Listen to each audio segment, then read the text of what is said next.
The title of my story is called The Promise. It was 1972.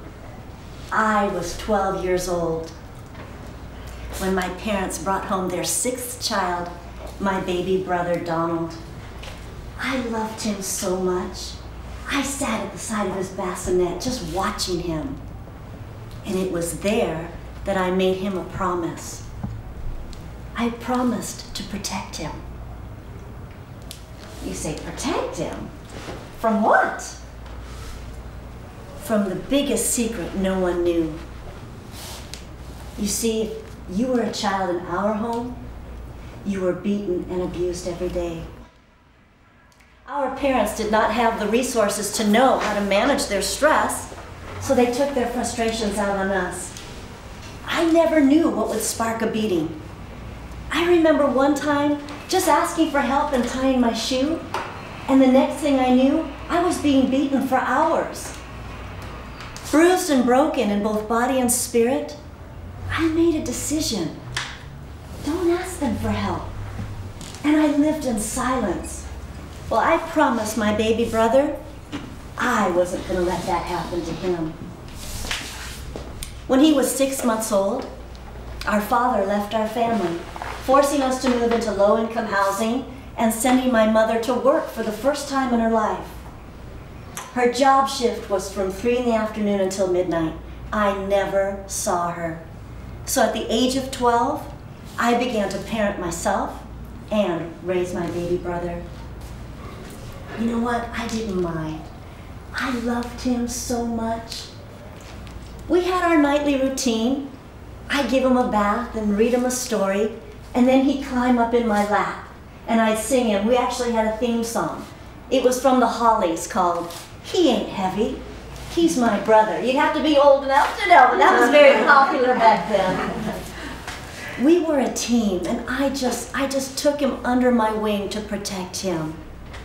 Then when he was 4 years old, we learned that our mother was dying of lung cancer. And she said, Barbara, please promise me that you will take care of him. And I said, Mom, of course. Don't worry, I will take care of him. Until the fateful day that she died, and we all became orphans. Separated and placed in different homes, the family that took my baby brother said it would be in his best interest for him never to see us again. I could not believe my ears, and I wrestled with that unfulfilled promise to my mother. I said, God, you've got to show me. Do I quit college and raise him myself? Well, God answered me, but not the way I thought. God answered me with a promise. Now you say, okay, did God just come out of heaven, sit at your table, and start a conversation? No. But his voice could not have been any clearer. He spoke to me right out of the Bible. And he reminded me of a story in the book of Genesis. It was about a teenage boy named Joseph and his baby brother, Benjamin. Now there was a season in their life where they were separated. But when that season ended, they were reunited. And the love between them never suffered. God was asking me to let go of my brother for a season. And he left me with this promise. As Joseph saw Benjamin, so you too will see your brother again. So that's what I did. I finished college. I started my career. I got married, and I had my first child. But in the forefront of my mind, my brother was always in my thoughts. And in my heart, I held on to the hope that God would stay true to his promise. Stay true he did. It was spectacular, the way God reunited us. It was Christmas time. My sister's gift idea to me was to have my brother under the tree with a big red bow on his neck. She sent 2 of her friends to the high school nearest where he lived.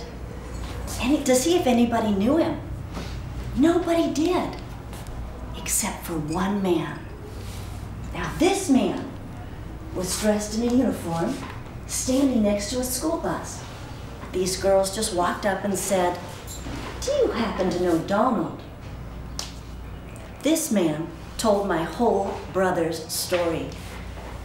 He said, he told him about his childhood, what elementary school he went to, what high school he went to, and that he was about ready to graduate from Marine boot camp.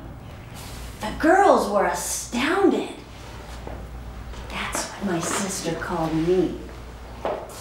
You know what I did? I put on my PI hat and said, let's go and check out this story. So I went to the elementary school and I looked through the yearbook and there he was. And you know what?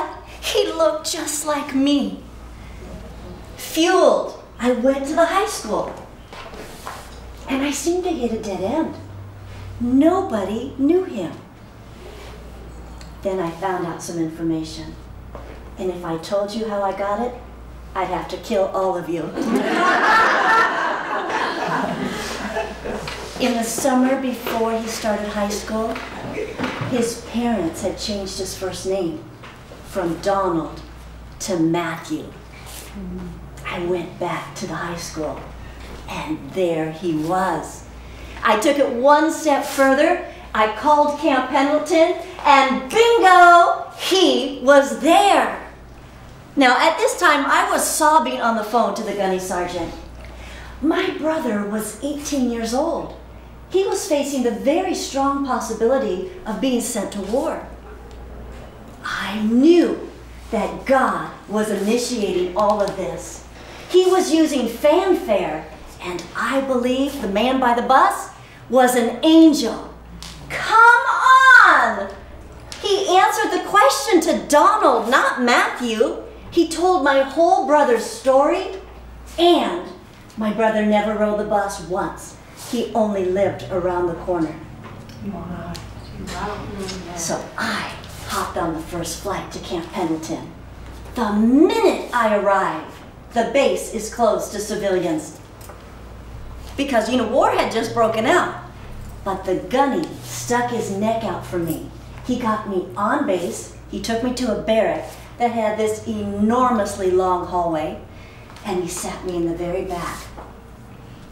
Now, wouldn't you know it, this was the night that my brother's platoon did not clean their rifles properly. So they marched out in the rain for 3 extra hours, and I sat in this room with 5 sergeants. There was a master sergeant, a gunny sergeant, a drill sergeant, and 2 other sergeants. I don't even remember their title. I have watched enough military shows to know, do not talk to these people. Anything I say can and will be used against my brother. So I sat there quietly, but they kept talking to me. 2 of them actually thought that I was an ex-girlfriend seeking revenge. But as they thumbed through my photo album, they began to believe my story. I heard the door open, and I saw the master sergeant jump to his feet, and he said, "Private." Words were exchanged, and he gave my brother permission to start walking down this enormously long hallway. I heard him walking. My heart was just pounding. But what happened next, I couldn't even imagine. As he turned to come in the room, he just dropped everything he was carrying, and he ran to me, and he fell on his knees, and he was sobbing. He did not care that there were 5 other sergeants in the room. They were crying right along with us. I cannot tell you what an amazing moment that was. A promise fulfilled 13 years later by a God who said, "I will be a father to the fatherless." We may have fallen through every societal crack, but we were never far from his watchful eye. Matthew's 40 years old, He's married and he has 2 children of his own. You know what?